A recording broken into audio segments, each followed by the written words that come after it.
ओम शांति। आज का विषय है श्राद्ध का गहरा अर्थ समझे कहानी द्वारा। श्राद्ध का गहरा अर्थ समझे कहानी के द्वारा। परंपरा से हम श्राद्ध करते आए हैं। श्राद्ध यानी श्रद्धा, और इसके कई कहानियां प्रचलित हैं। आज हम कहानी को जानेंगे और उसका आध्यात्मिक अर्थ भी जानेंगे। कहानी में बताया जाता है कि आत्मदेव नाम का एक ब्राह्मण है। उसकी पत्नी, उसका नाम धुंधली है। शादी को कई बरस हो जाते हैं, लेकिन उनको कोई संतान नहीं होती और इसका बहुत दुख आत्मदेव को रहता है।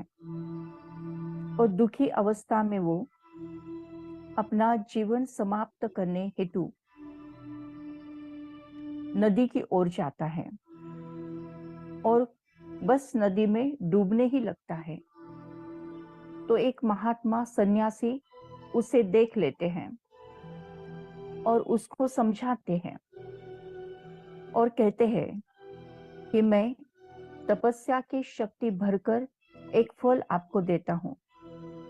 वो फल आप अपनी पत्नी को खिलाइए, देखो आपको संतान होगी।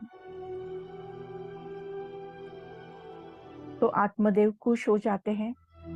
वो फल लेके घर जाते हैं और अपने पत्नी को वो फल खाने के लिए देते हैं और उसके पीछे का मकसद भी बताते हैं। लेकिन पत्नी धुंधली ये सोचती है कि अगर मैं ये फल खाऊं और प्रेग्नेंट हो जाऊं तो मेरे शरीर का शेप चेंज हो जाएगा। तो बेटर है कि मैं ये फल मेरे बहन को खाने देती हूँ और उसको जो संतान होगी उसको लाकर मेरे घर में उसकी पालना करती हूँ। इस विचार से वो अपने बहन के पास जाती है और बहन को फल देती है।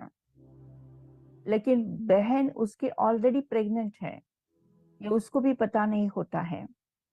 लेकिन बहन फल को स्वीकार करती है और वो फल उसके घर के गाय को खिला देती है। और यहाँ पर फिर गाय को एक बच्चा होता है, और वो बच्चा इंसान जैसा बच्चा होता है ना, इंसान ह्यूमन बच्चा ही होता है, लेकिन उसके कान जो है ना वो गाय की तरह होते हैं, इसलिए उसका नाम रखते हैं गोकर्ण। और इधर बहन भी प्रेग्नेंट रहती है, उसकी प्रेगनेंसी पूरी होती है, उसकी डिलीवरी होती है, उसको भी एक बच्चा होता है, लेकिन वो बच्चा वो धुंधली को दे देती है। धुंधली वो बच्चा लेकर घर जाती है, लेकिन वो जो धुंधली का बच्चा है उसका नाम रखती है धुंधकारी। मैंने बहन को फल खाने को दिया, उसको बच्चा हो गया, और बच्चा उसने धुंधली को सुपुर्द कर दिया, और बच्चे का नाम रखा धुंधकारी। और ये जो धुंधकारी है छोटे से बड़ा होने लगता है, लेकिन बहुत ही बुरी आदत वाला होता है।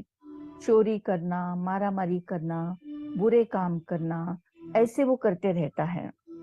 और यहाँ जो गोकर्ण है वो बहुत अच्छे काम करता है, सत्संग करता है।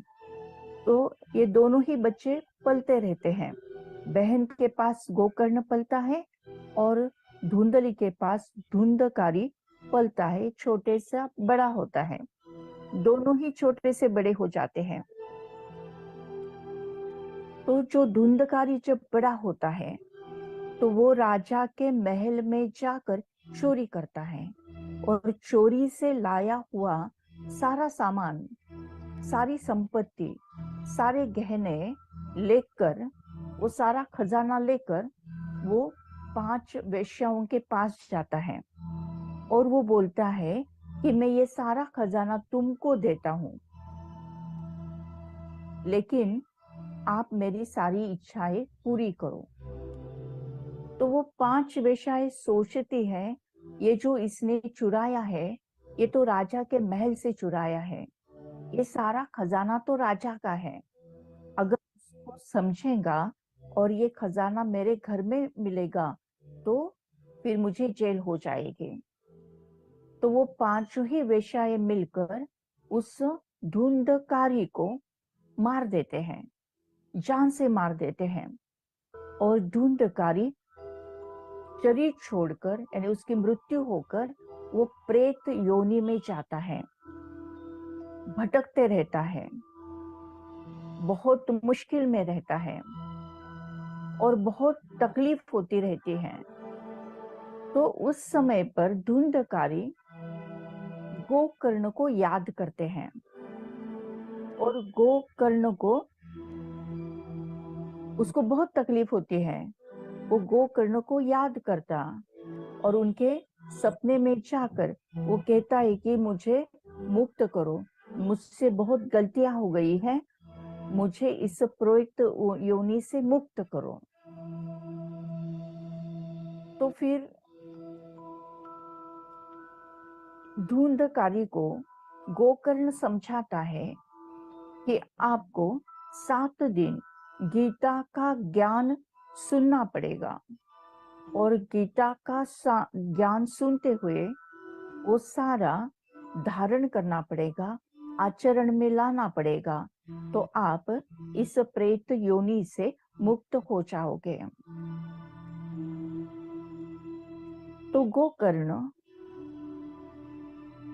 7 दिन का गीता का ज्ञान अर्थात राजयोगा मेडिटेशन का बेसिक कोर्स लेने लगते हैं, और धुंधकारी कोई शरीर में प्रवेश कर वो सारा ज्ञान सुनते हैं, 7 डेज का कोर्स करते हैं, और वैसी ही धारणा करते हैं।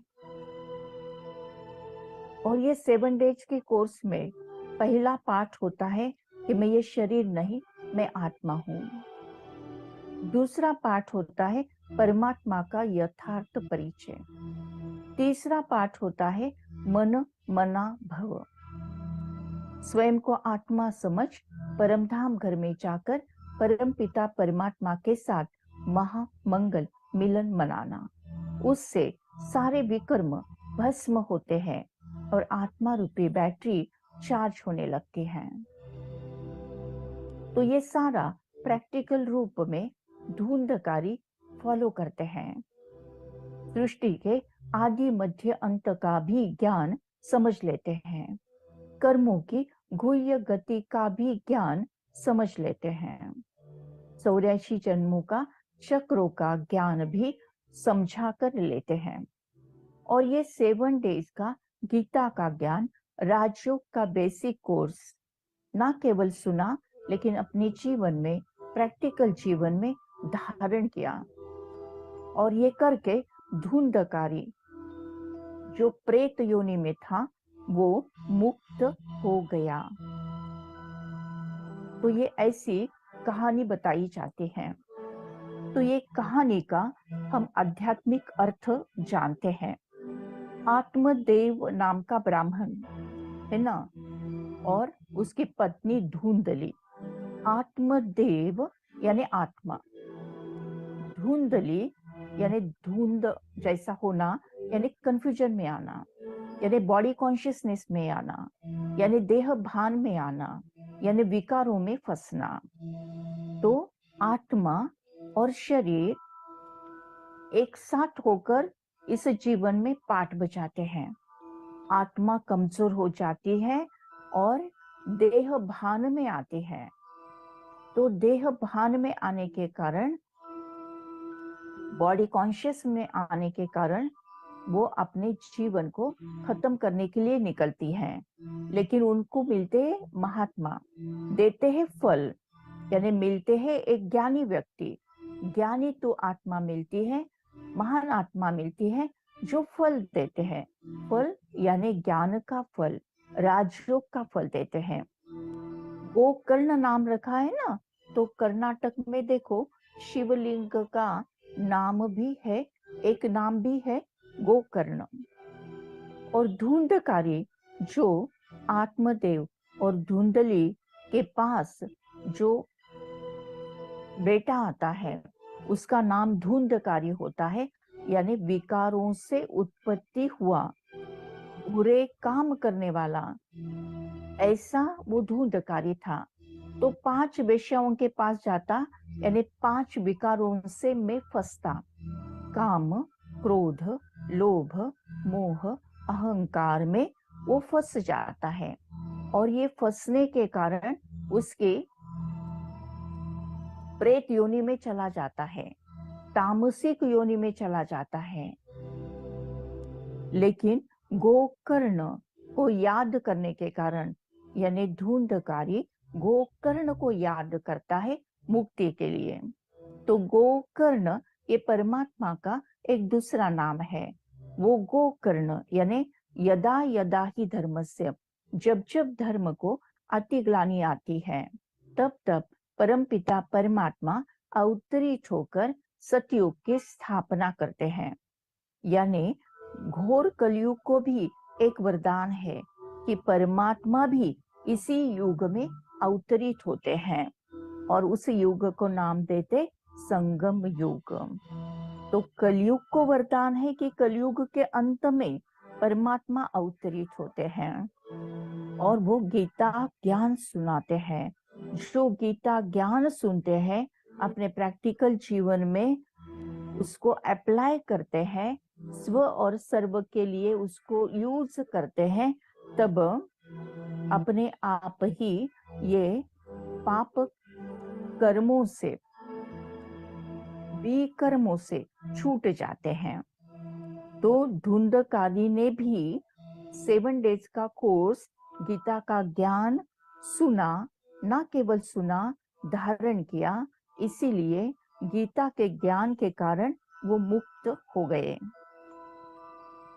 तो ये है कहानी, और इस कहानी से हमें ये सबक मिलती है कि अगर हम रोज ही अपने जीवन में राजयोगा मेडिटेशन को फॉलो करें तो अपने हिसाब किताब जल्दी जल्दी चुप तो हो जाते हैं। पास कार्मिक अकाउंट सेटल होने लगता है। विकर्मों का बोझा हल्का होने लगता है। आत्मा स्वच्छ क्लियर होने लगती है और कोई भी दोष, जैसे पूर्वजों के जाने अनजाने में हमने पूर्वजों के साथ जो गलत कर्म किए होंगे, वो विकर्म योग अग्नि से भस्म होते हैं। और रोज अगर हम इसको फॉलो करें, विधि पूर्वक फॉलो करें, तो अपना हिसाब किताब जल्दी सेटल होने के कारण पितृ दोष जो कहा जाता है लौकिक में, वो हमें नहीं होता है। उल्टा पितरों का पूर्वजों का आशीर्वाद मिलते हैं, दुआएं मिलते हैं।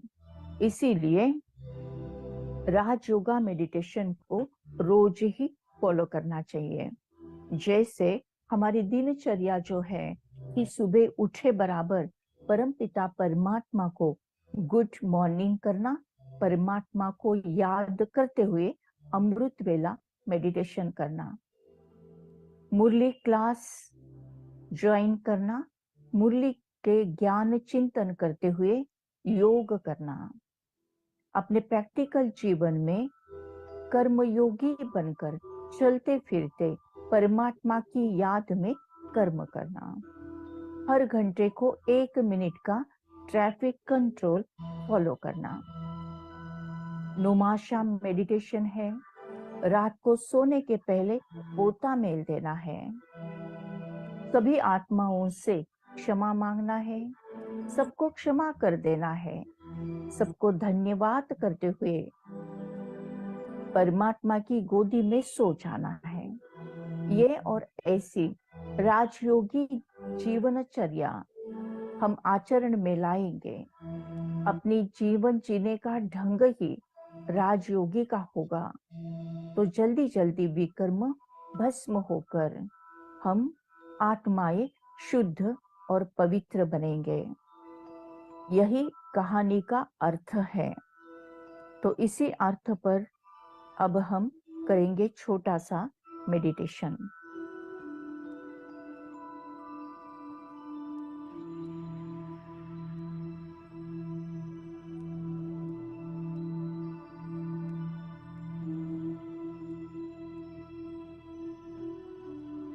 सीधा होकर बैठना है, अपना पूरा ध्यान सांसों की तरफ, आती जाती सांस को साक्षी भाव से महसूस करना है।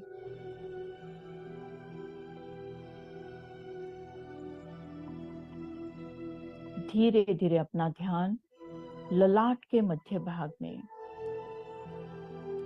ब्रेन के 2 लोब्स के बीच में विजुअलाइज करें, फील करें एक अति दिव्य, अति तेजोमय, चमचमाता हुआ दिव्य सितारा। ये मैं हूं, मैं आत्मा हूं, मैं संगम युगी आत्मा हूं। वर्तमान समय सारे विश्व पर घोर कलयुग छाया हुआ है। हर आत्मा कमजोर और डिस्चार्ज हुई है, बॉडी कॉन्शियसनेस में है। आत्मदेव और धुंधली का ये खेल है। धुंधकारी का जन्म होता है, पॉपुलेशन बढ़ते जाता है, विकारों का साम्राज्य है। तभी एक महात्मा अर्थात परमपिता परमात्मा का दिव्य अवतरण होता है। यदा यदा ही धर्मस्य,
परमपिता परमात्मा का दिव्य अवतरण। परमात्मा हम आत्माओं को सिलेक्ट कर राजयोग सिखलाते हैं।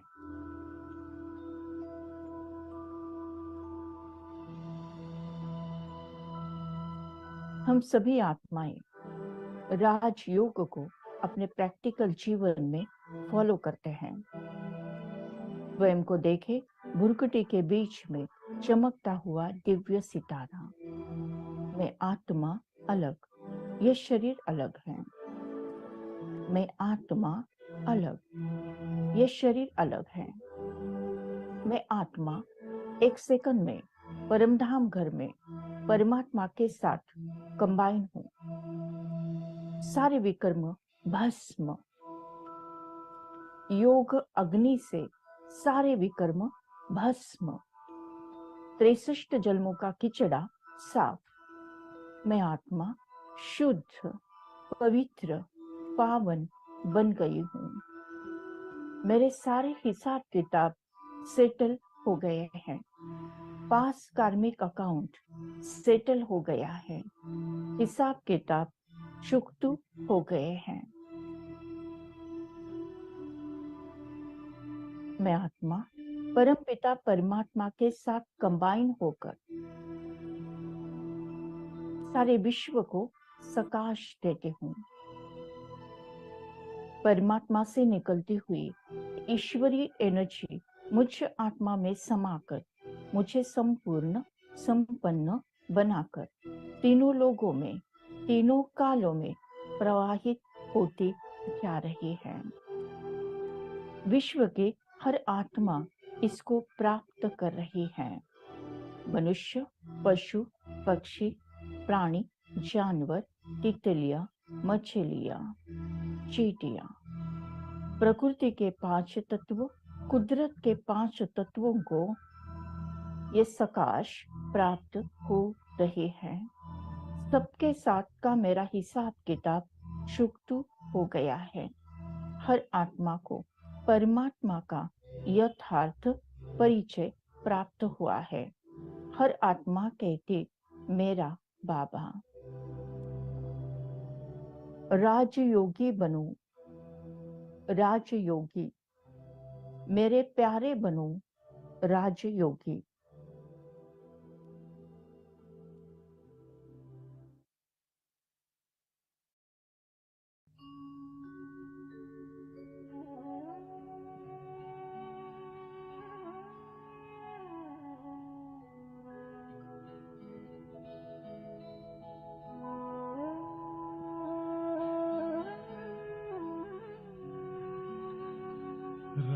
राजयोगी बनो राजयोगी, मेरे प्यारो बनो राजयोगी। राजयोगी बनो राजयोगी, मेरे प्यारो बनो राजयोगी। राजयोगी बनो राजयोगी।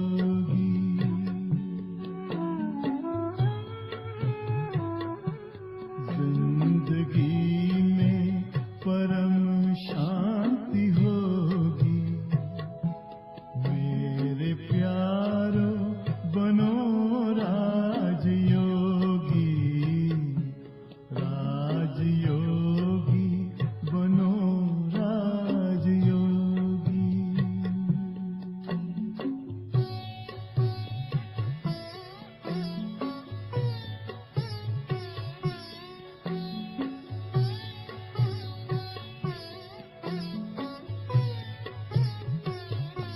मन का दर्पण दमकने लगेगा,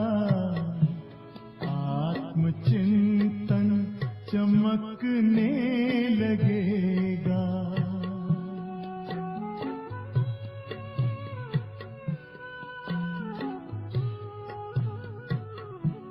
मन का दर्पण दमकने लगेगा, आत्मचिंतन चमकने लगेगा। योग पथ पर जरा चल के देखो, सारा जीवन महकने लगेगा। सारी काया हो, सारी काया बनेगी निरोगी। मेरे प्यारो बनो राजयोगी, राजयोगी बनो राजयोगी।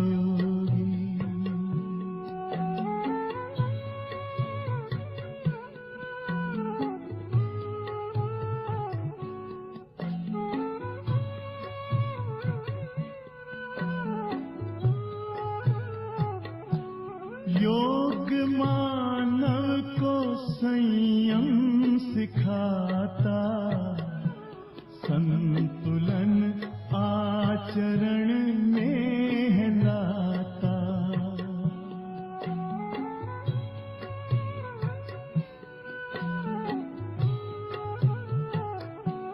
योग मानव को संयम सिखाता, संतुलन आचरण में लाता। आत्मा और परमात्मा का ये मिलन हर घड़ी है कराता। योग महिमा हो, योग महिमा कभी कम न होगी। मेरे प्यारो बनो राजयोगी, जिंदगी में परम शांति होगी। मेरे प्यारो बनो राजयोगी, राजयोगी बनो राजयोगी। ओम शांति, ओम शांति, ओम शांति, ओम शांति, शांति,